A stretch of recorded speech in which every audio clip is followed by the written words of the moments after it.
Hola, muy buenos días, bienvenidos. Queríamos comenzar este seminario ofreciendo una visión del origen de este conflicto. Cuando hablamos de la actual crisis que tiene a Corea del Norte como principal protagonista, la pregunta que surge es ¿cuándo, cómo y por qué?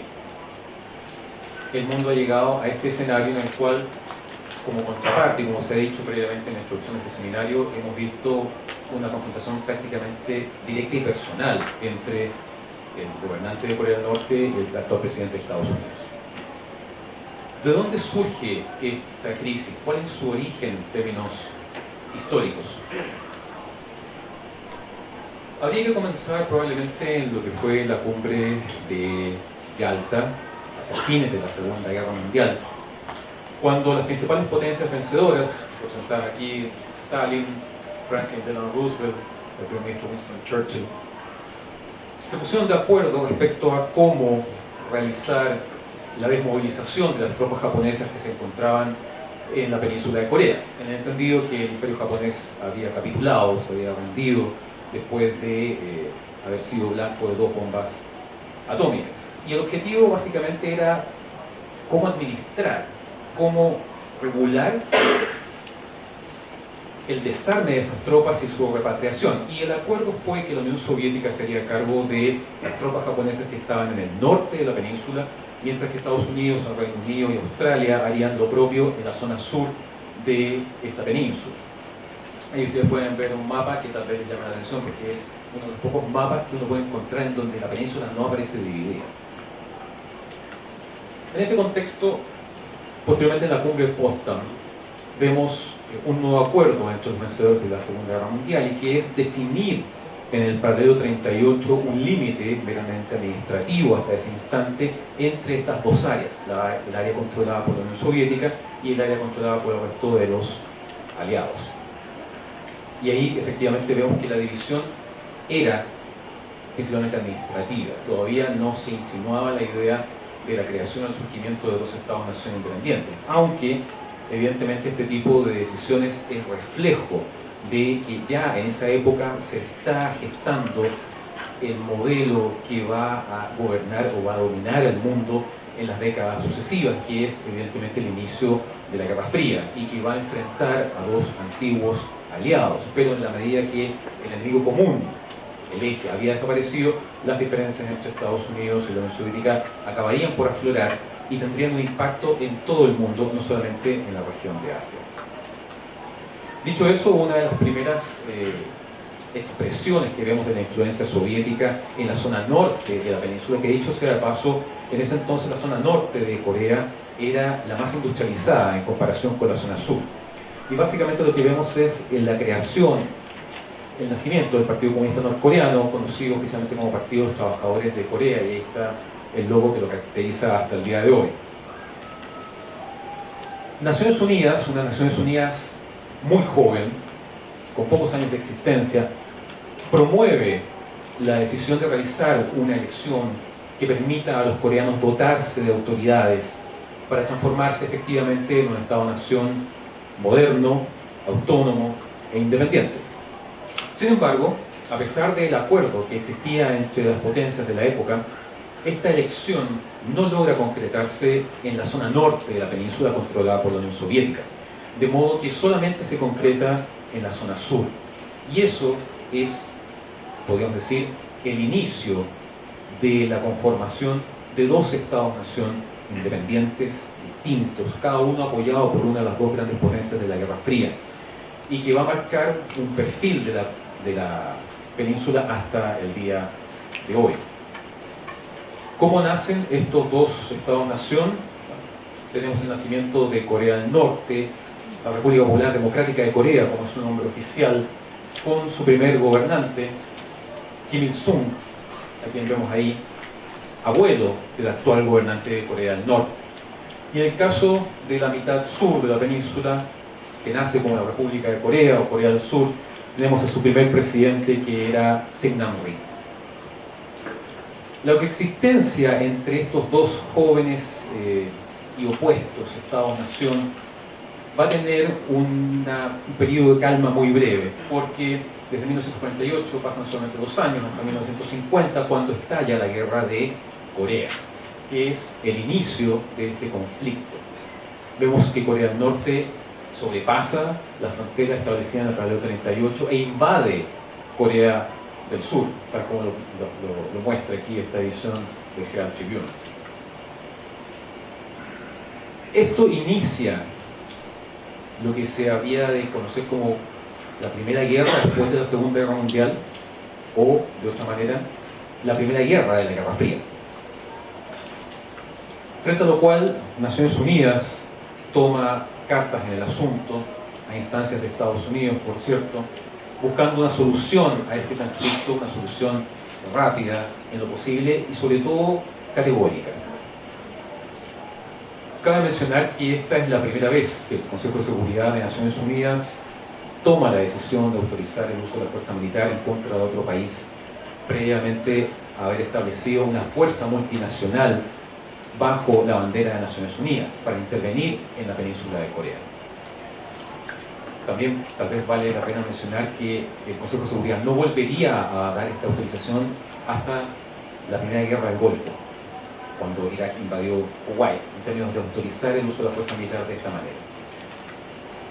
Frente a eso, la figura emblemática de esta coalición multinacional es su comandante, el general Douglas MacArthur, quien había sido un destacado general durante la Segunda Guerra Mundial en el escenario bélico del Pacífico y que posteriormente se había transformado en la máxima autoridad estadounidense del Japón ocupado después de 1945. Y él, sin duda, es el responsable del inicio de la reconstrucción de Japón.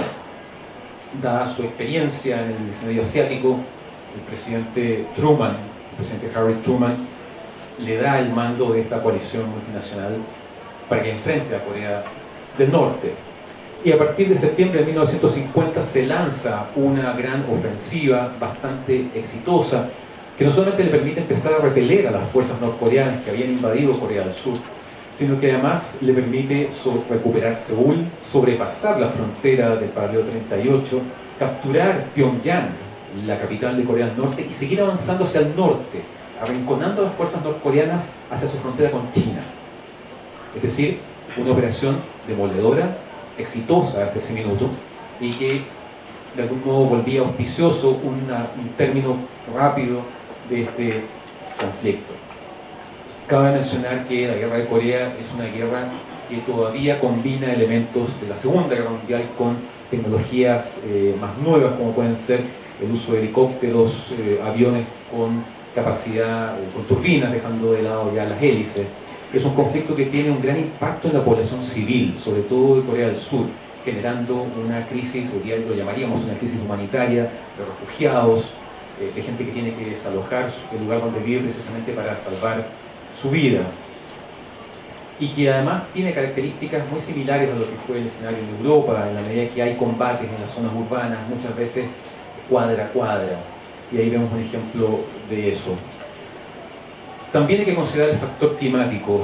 En Corea los inviernos suelen ser muy duros y eso fue algo que las tropas de esta fuerza multinacional descubrieron a poco andar y que hizo mucho más difícil el desempeño y el despliegue de ellos en este conflicto.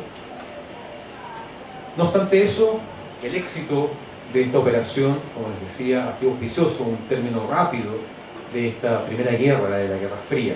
Sin embargo, hacia noviembre de 1950 tenemos la irrupción de un actor inesperado hasta ese minuto, que es China, la China de Mao Zedong, quien sale en apoyo de Corea del Norte, involucrándose en esta guerra, involucrándose en este conflicto y generando un desbalance de lo que había sido hasta ese minuto esta gran campaña, abriendo evidentemente una etapa distinta en este conflicto, una etapa en la cual las fuerzas lideradas por el general MacArthur se ven obligadas a retroceder, pierden el control de Pyongyang, son obligadas a volver al otro lado de la frontera del paralelo 38, pierden prácticamente Seúl de nuevo, hay muchos prisioneros occidentales y que además se ven impactados por las condiciones climáticas en esta retirada dramática y compleja.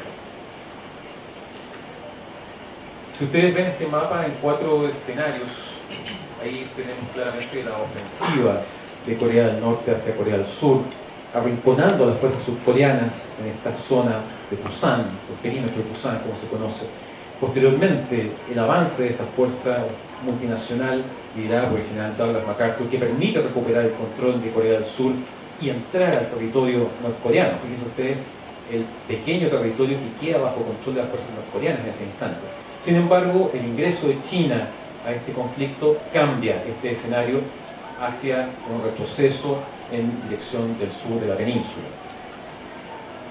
Frente a eso, en abril de 1952, el presidente Harry Truman toma la decisión de relevar de su mando al general MacArthur. Muchos lo ven como una señal en términos de cómo ha sido su desempeño, cómo ha sido su gestión y el hecho de que ha tenido que retroceder frente al demoledor avance chino. Sin embargo, también hay otro aspecto quizá menos conocido, y es el hecho de que el general MacArthur, en medio de este proceso de retirada forzosa hacia el sur, le solicita en su minuto al presidente Truman el uso del arma atómica en contra de China y Corea del Norte. Estados Unidos ya había utilizado el arma atómica en 1945, 6 y 9 de agosto, en Hiroshima y Nagasaki, y que había zanjado la rendición incondicional de Japón. La respuesta del presidente Truman es no. Truman no autoriza el uso del arma atómica en contra de China y Corea del Norte. La razón, para 1952, Estados Unidos ya había perdido el monopolio del arma atómica. La Unión Soviética se había dotado de esta tecnología a partir de 1949. De modo que una de las preocupaciones del presidente Truman era precisamente que el uso de un arma atómica en este contexto de la península coreana generara una respuesta igual por parte de la Unión Soviética. Dicho eso, el general Matthew Ridgway es quien se hace cargo entonces de la gestión de esta campaña en un escenario completamente distinto al inicial, y que abre a la vuelta de 1953 la posibilidad de llegar a un acuerdo con las fuerzas en conflicto. Vemos aquí esta foto tomada en la aldea de Panmunjom, que hoy está al medio de la zona desmilitarizada y sigue siendo el punto de encuentro entre las autoridades norcoreanas y surcoreanas, y que básicamente, como se mencionaba aquí al comienzo, es un armisticio, es decir, es un cese del fuego, es un cese de hostilidades, no es un tratado de paz, no hay un acuerdo firmado que ponga fin al conflicto, lo cual define que técnicamente hasta hoy ambas Coreas continúan en estado de guerra. El balance del conflicto de algún modo se explica a partir de los números. Si uno mira, por ejemplo, el caso de Corea del Norte, civiles muertos y desaparecidos, 600.000, militares muertos y desaparecidos, poco más de 400.000, militares heridos, 1,5 millones. En el caso de Corea del Sur, que también involucra civiles muertos y desaparecidos, 1 millón, militares muertos y desaparecidos, 217.000, militares heridos, 429.000. En el caso de China, 600.000 muertos militares y desaparecidos y prácticamente 700.000 heridos. Estados Unidos también tiene algo más que decir: 54.000 soldados muertos y desaparecidos y más de 100.000 militares heridos. Esto descontando que otros países también formaron parte de esta campaña, de esta coalición internacional. La herencia que deja esto es una península dividida, por lo que ustedes ven acá, que es lo que se conoce como la zona desmilitarizada, que probablemente es la frontera más volátil y peligrosa del mundo durante gran parte de la Guerra Fría y actualmente. Una frontera que desde aquí hasta el otro extremo, en términos de ancho, tiene 4 kilómetros y que se extiende 120 kilómetros a lo largo de toda la península, desde el Mar Amarillo hasta el Mar de Japón o el Mar del Este. Y ahí ustedes pueden ver cómo físicamente esto está dividido en una mitad norcoreana y en una mitad surcoreana, que permanentemente están vigilándose, permanentemente están observándose de manera muy tensa. La guerra de Corea así pasa a convertirse, al menos para gran parte de Estados Unidos, en un conflicto que queda reducido a los libros de historia, reducido a un monumento como este que está en Washington y que rememora el desempeño de las fuerzas estadounidenses en ese contexto. A diferencia de Corea del Norte, cuya memoria del conflicto se mantiene absolutamente viva hasta el día de hoy, con expresiones de propaganda como de este tipo, ¿se dan cuenta? Lo cual marca una diferencia significativa entre la aproximación de estos dos grandes actores frente a este tema y su herencia. Y tal vez eso explica las diferencias profundas para poder entenderse y buscar un acuerdo o una solución a este conflicto entre los actuales protagonistas.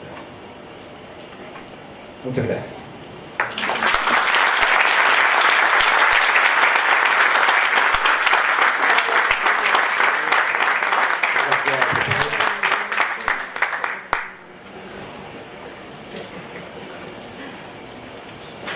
Presento ahora al doctor Eduardo Olivares Concha.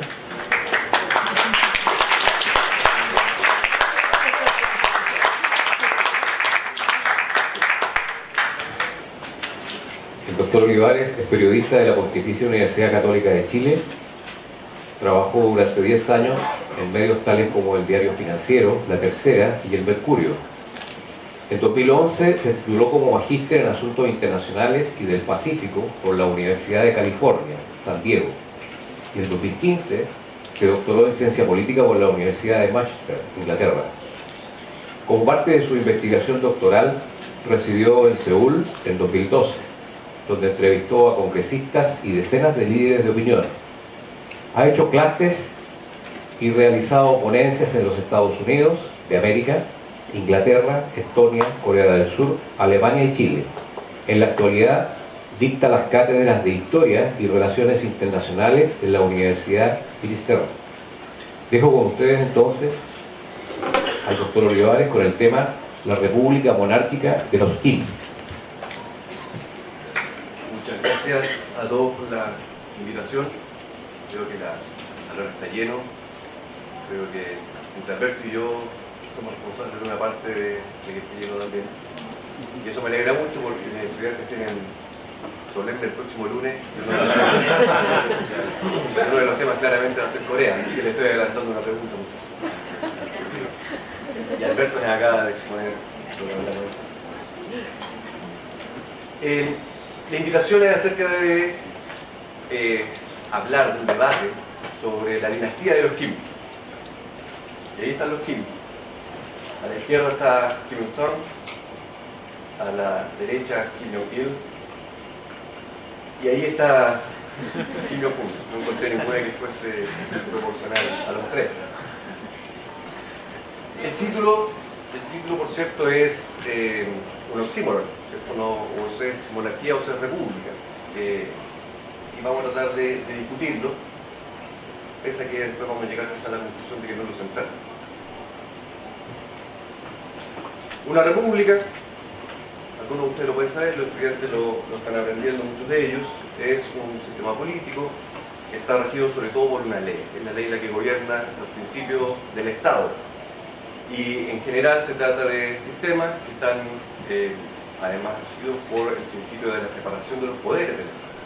El poder ejecutivo, el poder legislativo y el poder judicial.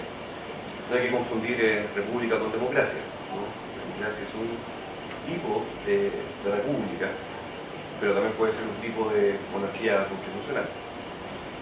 ¿Qué es una monarquía? Bueno, es súper simple, es regido por un monarca. Puede ser un rey, un emperador, un zar, un sultán. Es un sistema en que es este monarca el que de alguna manera representa, ya sea por sí mismo, de manera simbólica, a la nación, al pueblo soberano. En el caso de las monarquías absolutas, es el rey el soberano, no el pueblo. En el caso de otro tipo de monarquías, las constitucionales, como es específico las parlamentarias, el rey tiene otro tipo de funciones, que puede ser el jefe de Estado, simbólico la mayoría de las veces, o a veces incluso ser parte del Ejecutivo. Bueno, ¿cuál sistema corresponde al régimen de Corea del Norte? Una pista. No quiero hablar de botánica, pero esa flor es una orquídea y se llama Kim Il-sung. ¿Por qué creen que se llamará Kim Il-sung? Le fue obsequiada a Kim Il-sung por el señor Suharto, que era un dictador en Indonesia comunista, y le dijo: ¿sabe qué? Nosotros inventamos un tipo de orquídea se la vamos a dar a ustedes para siempre. Y esa, Kim Jong-il, por lo que me enteré, claramente no soy botánico, es una begonia. Por Kim Jong-il. En este caso fue investigué un botánico japonés que también creó un tipo de begonia, y bueno, dijo yo se lo quiero dar al líder Kim. Esto es simbólico, por cierto, simbólico. El famoso clan de los Kim está liderado, como decía Alberto, por el fundador de la dinastía, el señor Kim Il-sung, gran líder, presidente eterno, ese otro tipo de títulos se le han puesto tanto cuando gobernaba Corea del Norte como cuando falleció. Allí pasó a ser el presidente eterno, es decir, imagínense, queda para siempre en la memoria de la nación con un título. Como ven hacia abajo, su hijo, su primogénito, Kim Jong-il, heredó el cargo de gobernante, secretario general del Partido de los Trabajadores y líder máximo de Corea del Norte. A la derecha de Kim Jong-il pueden ver a hermanos de Kim Il-sung. Y de hecho, muy a la derecha pueden ver el caso del señor Jang Song-taek, quien fue ejecutado hace unos años. Es el tío del actual gobernante, Kim Jong-un, fue ejecutado. Las razones no se conocen, pero por lo que alcanzó a difundir la prensa norcoreana, se hablaba de traición. Luego, muy abajo, vemos al actual gobernante de Corea del Norte, Kim Jong-un. Es el hijo menor de Kim Jong-il. Kim Jong-il además tuvo muchas esposas. No nombró a su primogénito, que está a la izquierda, lo ven allá, el señor Kim Jong-nam. No lo nombró aparentemente porque tenía un tipo de vida licenciosa, que no comulgaba con los principios que dejaba el partido, que mucho menos el yuchi, o el chuche, como vamos a ver después. Kim Jong-nam también fue asesinado.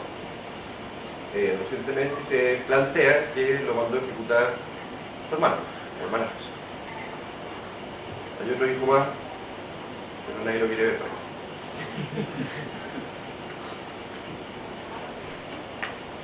Bueno, Kim Il-sung, no voy a hablar de la biografía de estos señores, pero creo que no vale la pena, queremos hablar más de Corea del Norte. Pero sí les puedo decir que Kim Il-sung huyó con su familia a Manchuria cuando ocurrió la ocupación japonesa, la colonización japonesa a principios del siglo XX.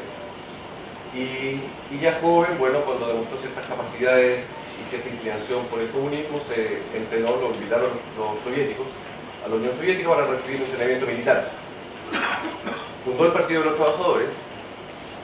Fíjense que no es el Partido Comunista, es el Partido de los Trabajadores. Y se convirtió en el líder de la República Popular Democrática de Corea desde 1948, formalmente. Antes ya había sido secretario general de la República. Y a ver si me funciona esto.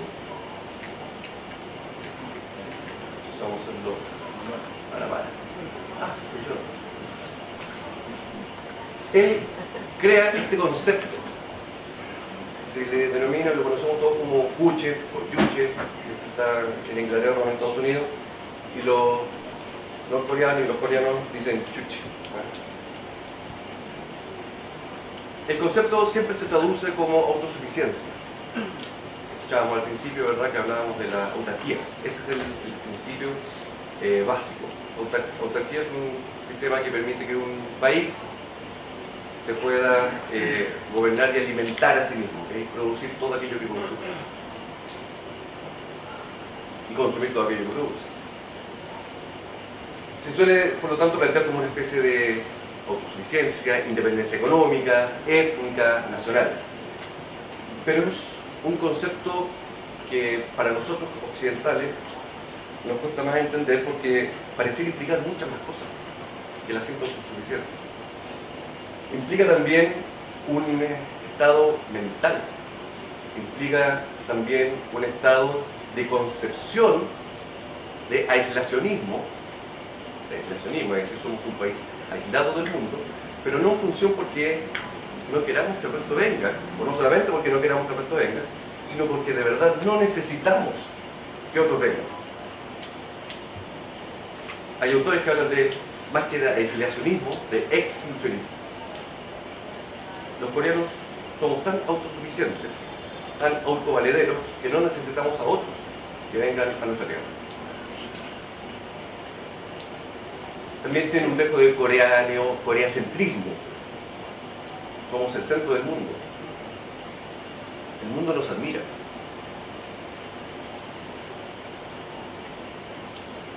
Es curioso porque esto también pareciera tender a una suerte de modernidad. El mundo nos admira porque somos más avanzados. Somos únicos, especiales. Y sobre todo esto apunta a una cierta idea del confucianismo de valorar las virtudes, de valorar la moral, de valorar a las personas no en tanto sujetos individuales, sino como parte de un colectivo. Y esa virtud es parte también del chuche. Uno tiene chuche, o hablan así en Corea, tiene suficiente chuche mental, y bueno, y todo se mezcla. El chuche termina siendo una especie de virtud permanente, moral, y quien mostró el camino del chuche fue este señor, Kim Il-sung. Por lo tanto, termina siendo él una especie de rey.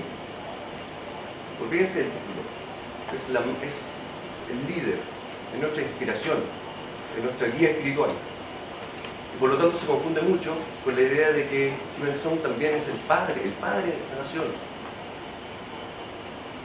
Esto no es algo moderno para los norcoreanos, esto viene de la historia que tenían ya antes de la invasión de los japoneses. Y por lo tanto también se relaciona con una suerte de recuperación de su propia historia. Por eso es tan nacionalista.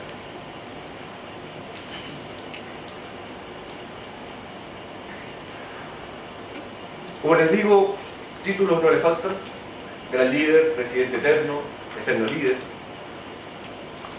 La estructura económica que adquirió con Kim Il-sung se basó fuertemente en la industria, y si uno observa las cifras que entregaba incluso un informe que hoy día ya no es secreto, pero que fue secreto en su minuto, de la CIA, en 1971 Corea del Norte tenía un ingreso por habitante mayor que Corea del Sur. Ya bastante conocido, sobre todo en los años 60, con mucha ayuda soviética. Corea del Norte tuvo un desarrollo productivo enorme. Sobrepasó a Corea del Sur. Corea del Sur recién pudo venir a tomar cierta delantera con el gobierno de Park Chung-hee, el cual terminó siendo un dictador.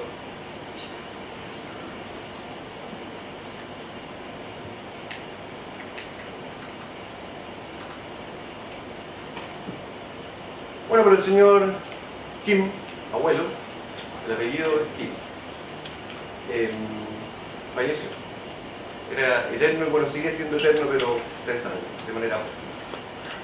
Falleció y asume su primogénito, Kim Jong-il, en 1994.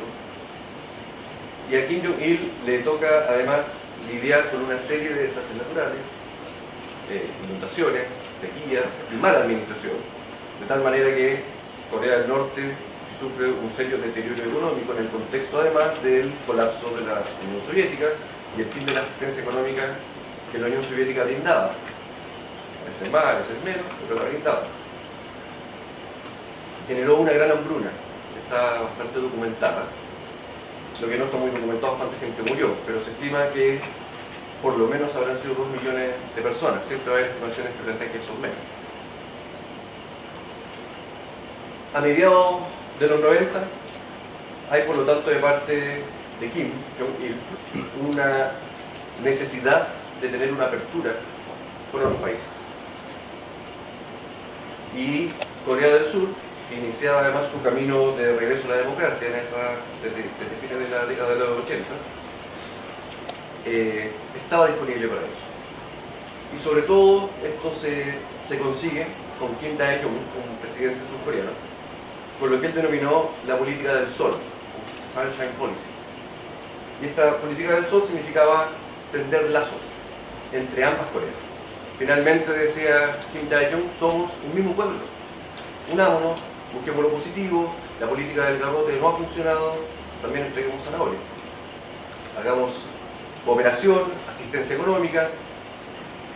Se reúnen ambos, Kim Dae-jung a la izquierda, Kim Jong-il a la derecha, están ahí en Pyongyang.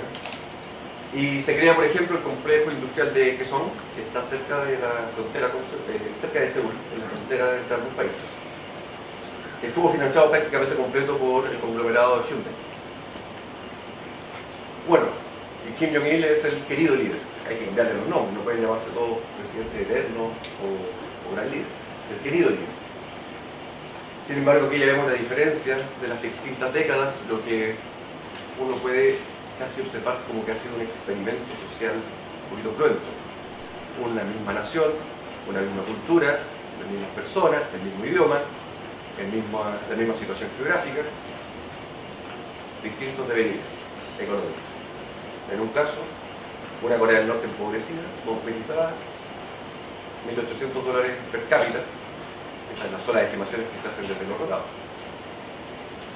Corea del Sur, $24.000 per cápita. Corea del Sur, sobre todo a los estudiantes, si nos puedo comentar, era más pobre que Chile, en los 50, en los 60. Ahora no. Así llegamos a Kim Jong-un. Es el segundo hijo de Kim Jong-il, como les comentaba. El primero no tenía una vida muy satisfactoria para las necesidades de la virtud que supone Chuche. Y lo que hemos conocido de él en estos últimos años es un impulso en las demostraciones de fuerza. Las demostraciones de fuerza de Corea del Norte son bastante conocidas. Todos los años, la verdad que presenciamos un ensayo de misiles. Antes no tenían bombas nucleares, ahora se supone que tienen. Antes no las podían miniaturizar, ahora aparentemente pueden. Y todo esto decimos que es aparente porque nadie tiene el dato exacto.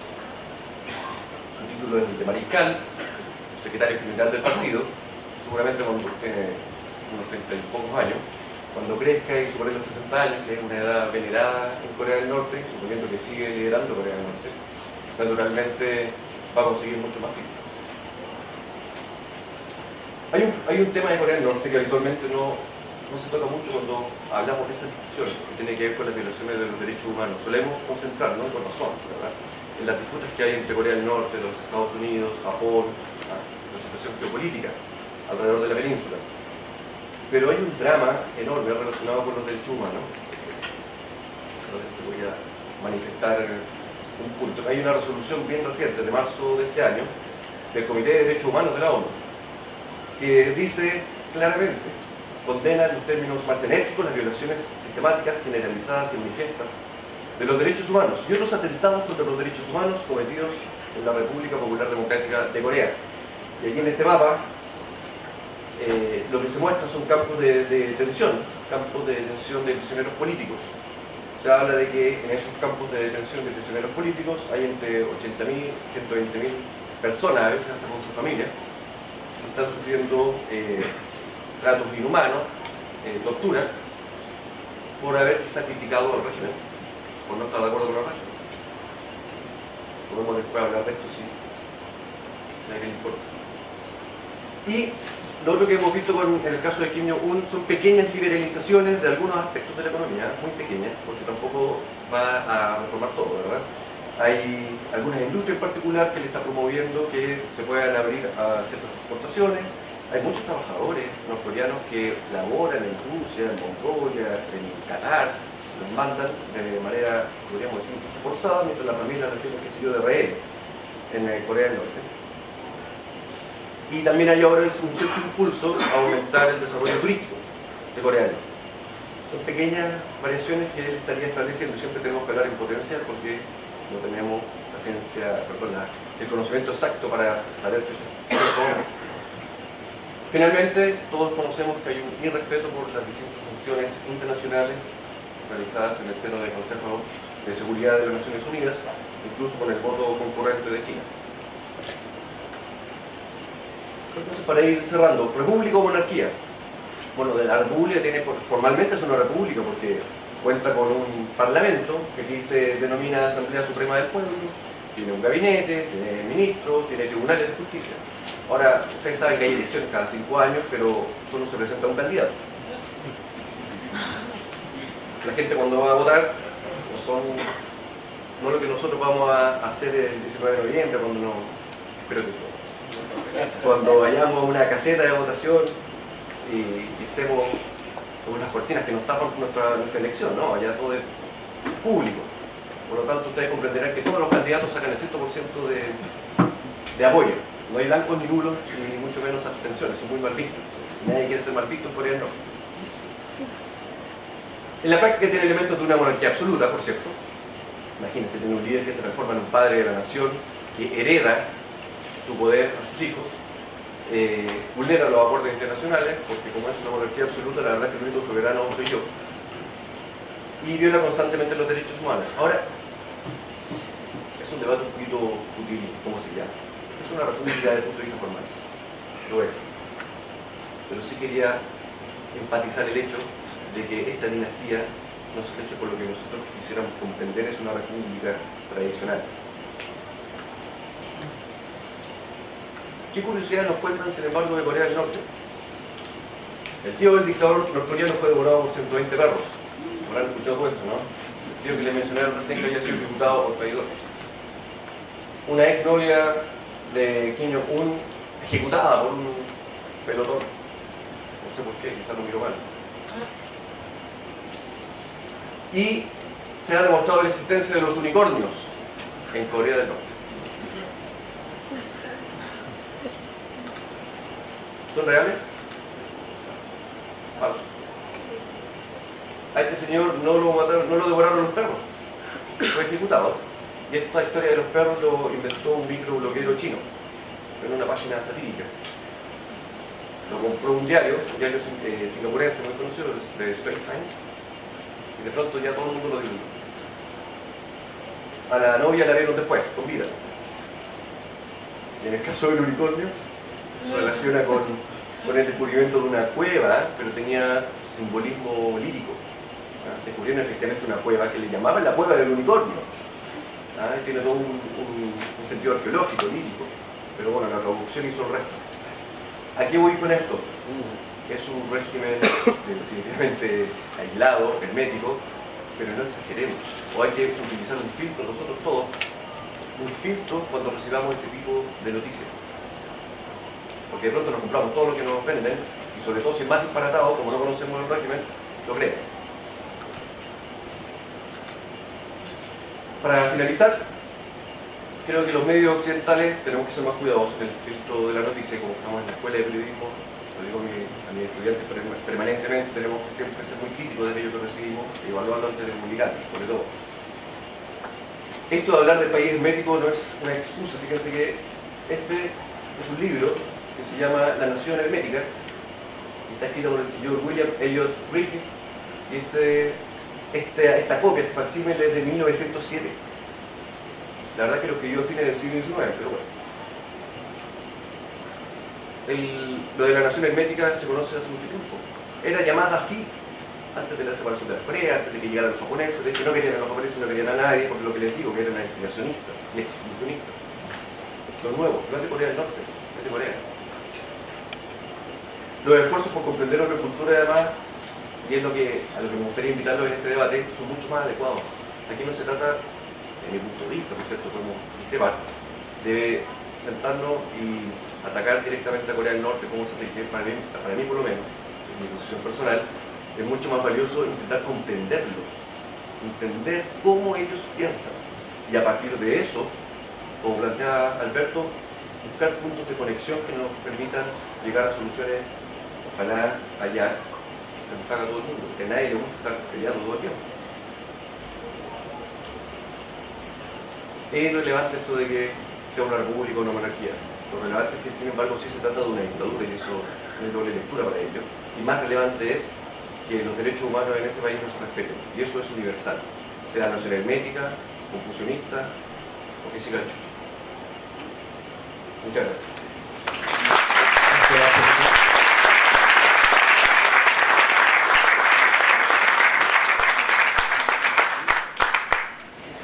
Bueno, tenemos 10 minutos para las inquietudes, el debate.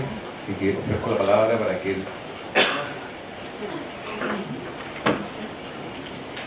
Atrás, por favor, y de ahí...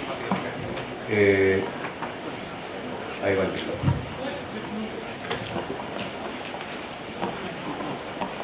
Buenos días.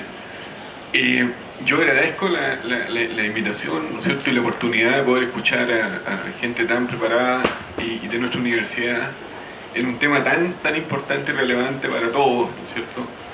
Y quería hacerles una pregunta. Veo que ha habido mucha información respecto de la historia de la Corea, ¿no es cierto?, de ambas Coreas, cómo sucedió, de los líderes, pero yo echo de menos un poco la proyección hacia adelante y una reflexión respecto de lo que podemos esperar en este equilibrio de fuerzas y los planteamientos o proyecciones estratégicas respecto de la situación actual y qué podríamos esperar a futuro, de un análisis, ¿no es cierto?, que ustedes podrían hacer o que básicamente la gente que se dedica, ¿no es cierto?, a relaciones internacionales podrían lograr hacer para el resto de nosotros.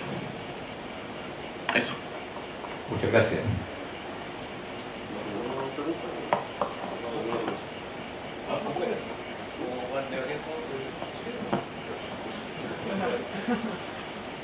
Muchas gracias por la pregunta, es verdad. Es una pregunta sin respuesta. Podemos especular, ¿cierto? Aquí, al principio, señor Masacrio hablaba de que el principal enemigo de Corea del Norte es Corea del Sur.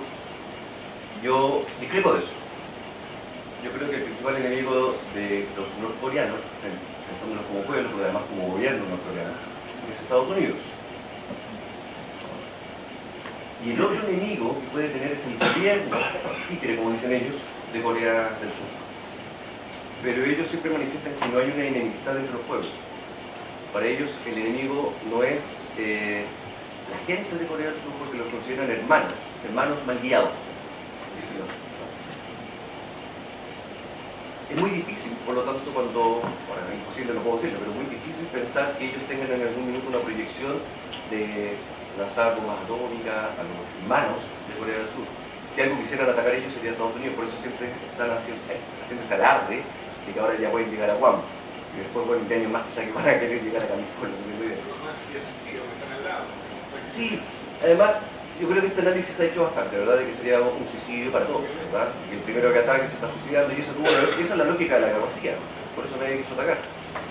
Ahora, respecto de una solución, pasa necesariamente, creo yo, y especulando, por un deterioro de la imagen del régimen ante su propio pueblo. Ya la imagen de Kim Il-sung no va a desaparecer, va a ser la imagen del eterno líder. La gente ya creció con eso, imagínense, desde niños les cantan canciones a los líderes, es un dios, es como piensen si alguien es muy católico y usted a un señor muy católico no le va a quitar de la cabeza la idea de que Dios es lo máximo que hay, usted tiene que rezarle todos los días. Es muy parecido a eso, es muy religioso. Entonces, si algo puede, por lo tanto, pervertir aquello, es que los actuales líderes de Corea del Norte ya no se comportan a la altura de lo que la misma gente espera. Eso ya pasó en alguna época cuando Corea no estaba dividida respecto de China.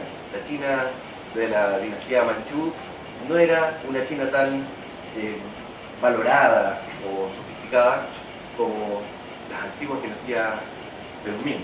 Entonces, solo en ese sentido, creo yo, podría venir una derivación que permita al régimen de Corea del Norte desintegrarse. Ahora, después viene el problema, un segundo. Los alemanes tuvieron tremendos problemas, todavía tienen problemas y estuvieron desunidos mucho menos tiempo. Pero, honestamente, una pregunta sin una respuesta que nunca nos va a satisfacer, porque la Unión Soviética cuando cayó, el muro de Berlín cuando cayó, la verdad que nadie se lo esperaba tampoco. Entonces, de pronto puede ocurrir un hecho que no conozcamos y que seamos incapaces de anticipar, que detone una potencial unificación. Muchas gracias. Hola, muchas gracias por la pregunta. Coincido con Eduardo en términos de que es entrar en el ámbito de la especulación, pero si uno pudiese aventurar algo en función de lo que conocemos, es que la situación de Norcorea es un caso en sí mismo, es muy particular, es difícil tratar de aplicar situaciones como, no sé, Afganistán, Irak u otros a ese modelo. El hecho, tal como Eduardo lo describió, el hecho de que tengan un modelo político tan personalista, tan difícil de ser desafiado, es complejo, porque por ejemplo en el caso de, no sé, Irak de Saddam Hussein, la invasión estadounidense a Irak en 2003 abrió una brecha que permitió que efectivamente ciertos grupos pudiesen fomentar la caída del régimen, independientemente de la invasión estadounidense misma. Sabíamos que el régimen de Saddam Hussein era muy frágil en ese aspecto. En el caso de Norcorea no existe una disidencia interna, o al menos una que se conozca. Tampoco hemos visto un gobierno en el exilio norcoreano. Entonces la pregunta es, alternativa, ¿qué alternativa hay a los Kim? De algún modo los Kim han hecho bien el trabajo y han dejado el panorama limpio de cualquier tipo de sombra. También está el factor, y probablemente esto lo conversaremos en la segunda mesa, el tema geoestratégico, o sea, el hecho de que esté al lado de China no es accidental. Y eso ha permitido su existencia en el tiempo hasta el día de hoy. Estados Unidos puede invadir Irak, puede entrar a Afganistán, en el 89 invadió Panamá, etc. Pero es muy distinto y aventurarse dentro de la esfera de influencia de un país como China, sobre todo hoy con un presidente como Xi Jinping tan empoderado, con una visión de futuro tan clara, ¿no? Porque tendría consecuencias, es inevitable. Yo creo que el gran desafío aquí es pensar si acaso, y que es probablemente lo que busca Kim, la aceptación mundial de Corea como es. O sea, en muchos aspectos se ha dicho que Corea es una amenaza para Estados Unidos, para la comunidad internacional, y en ciertos aspectos efectivamente lo es. O sea, a nadie le gusta tener de vecino a alguien que lanza proyectiles balísticos periódicamente cerca del territorio o la zona marítima. Pero probablemente lo que Kim busca es sentar a Estados Unidos en una mesa, comunidad internacional en general, que reconozcan su régimen, probablemente cerrar un tratado de paz y el ser reconocido como una potencia nuclear, como por ejemplo lo es India o Pakistán o el resto de las grandes potencias del Consejo de Seguridad. Es una perspectiva. Si el mundo está dispuesto a aceptar la coexistencia con una Corea de estas características, tal vez a cambio de que esa aceptación se traduzca en la baja en su violencia militar, dejar de hacer ensayos nucleares, dejar de lanzar misiles, es una pregunta difícil de responder. Hemos visto que Corea del Norte en otras oportunidades ha prometido algo y ha incumplido. Durante el gobierno de Bill Clinton, que coincide con este periodo de fuerte hambruna, ¿no es cierto?, donde se calculan 2 millones de muertos.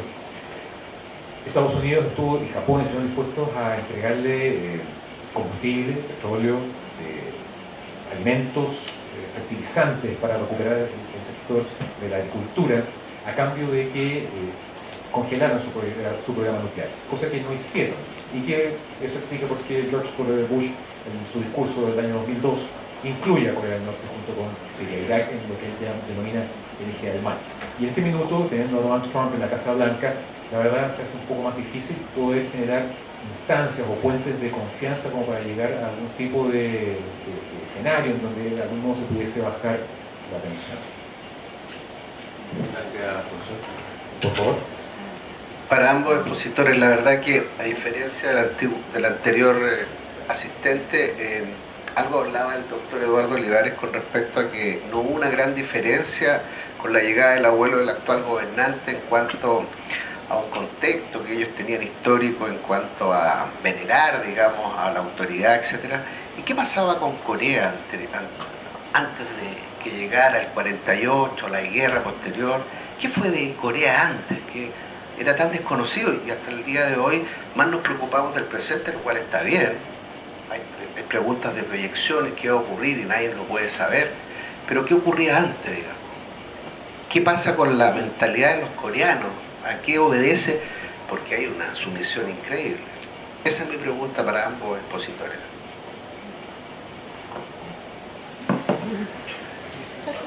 Gracias por la pregunta. Claro, ¿qué pasaba antes? Mire, los coreanos fueron invadidos por los japoneses ya en lo que nosotros entendemos como Edad Media, a fines del siglo XVI. 1590 y tanto, vinieron japoneses y intentaron invadir Corea, o sea, Corea del Norte, Corea del Sur, Corea. Los repelieron. Medio siglo después, los manchú de China intentaron hacer lo mismo, los repelieron. Y así se quedaron varios siglos solos, estamos solos y bien. En el siglo XIX, cuando comenzó las invasiones, porque eso en la práctica fueron del Imperio Británico a China, que desataron las guerras del opio, y luego el comandante Perry en 1854, cuando llegó a Japón, fueron empresas de países occidentales que intentaron abrir las fronteras de esos países tan aislados. También intentaron hacerlo con Corea. Hubo muchas expediciones, hubo de un alemán que era comerciante, de franceses misioneros cristianos que llegaban por China e intentaban también cristianizar. Un americano, con un buque creo que se llama Sherman, intentó también llegar. A todo eso los coreanos los sacaban a patada, si acaso no los mataban. No, de hecho los mataban. Ejecutaron a los misioneros franceses, tuvieron que arrancar varios de ellos. Porque, como les decía, existía esta percepción de que nosotros nos bastamos, no lo queremos. Yo creo que ya se agotaban de decir, por favor no vengan más, no lo queremos. Hasta que los japoneses sí consiguieron un tratado, ya fue por desgaste, a fines del año 70 del siglo XIX. Después llegaron los rusos, para que no voy a contar, pero en 1905, cuando los japoneses derrotan a Rusia en la denominada guerra ruso-japonesa, los japoneses finalmente colonizan, de facto, Corea. En 1910 ya lo hacen de manera formal, con tratado. Y entonces usted me pregunta qué pasaba antes. Bueno, entre esos años, entre 1905 y 1945, cuando Japón es derrotado en la Segunda Guerra Mundial, Japón gobernó Corea. Y eso fue la peor parte de la historia que los coreanos pueden vivir a contar, del norte y del sur.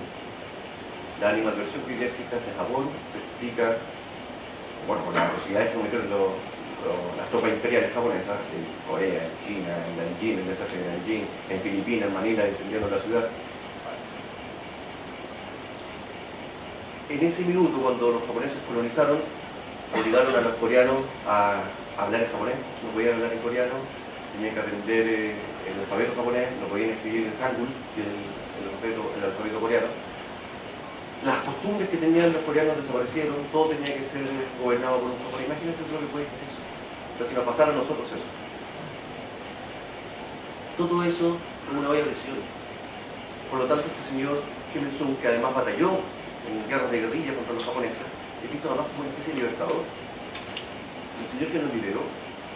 ¿Cómo no lo vamos a adorar? El santo ya se casi como la Virgen María. A adorar a este señor. Entonces, de alguna manera, una especie como de cápsula del tiempo, entre que vivíamos súper bien hasta el siglo XIX, nos invaden los japoneses, nos colonizan, pasamos por un túnel del tiempo indeseado que no queremos recordar, salvo para odiar, y finalmente nos libera este señor. Queremos volver a aquello que éramos antes. Es parte de la explicación. Yo no creo que sea la única, pero es parte de la explicación. Solamente agregar que coincido con Eduardo en términos de que el rol de Japón durante ese periodo fue fundamental para la definición de la identidad coreana en general y después la bifurcación entre Corea del Norte y Corea del Sur en términos de su rol en la península y en el mundo. En gran medida, lo que ellos son y cómo se ven responde a eso. Y tal vez una forma de calibrarlo es asomarse a lo que es su industria de entretenimiento, que por supuesto acá conocemos muy poco, salvo algunas cosas más bien de Corea del Sur, de las bandas K-pop, pero hay mucho cine subcoreano que da cuenta de ese periodo. Una producción importante y que rescata precisamente películas que hablan de la ocupación, del rol heroico, de la resistencia que hubo en ese entonces a la ocupación japonesa, independientemente del factor político, que en ese minuto todavía no se veía en términos de que se pudiera dividir la península en dos. Entonces, claramente, esa experiencia durante la primera mitad del siglo XX es clave para entender por qué Corea del Norte y Corea del Sur tienen esa fortaleza en torno a su identidad y su seguridad. Cada uno lo ha canalizado de distinta manera. Corea del Norte ha apostado por las armas nucleares y los misiles balísticos, de cierta forma. Corea del Sur ha apostado en gran medida por el desarrollo tecnológico hoy en día, a una escala que compite de igual a igual con Japón, que durante décadas fue nuestro referente en torno al desarrollo tecnológico.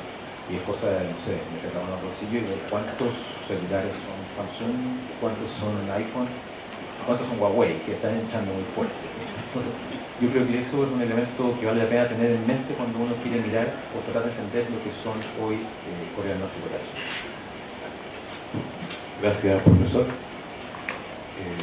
Bueno, terminamos el primer bloque entonces. Y solicito que después de 10 minutos nos ubiquemos nuevamente para comenzar el segundo bloque. Y les pido un gran aplauso para los dos profesores.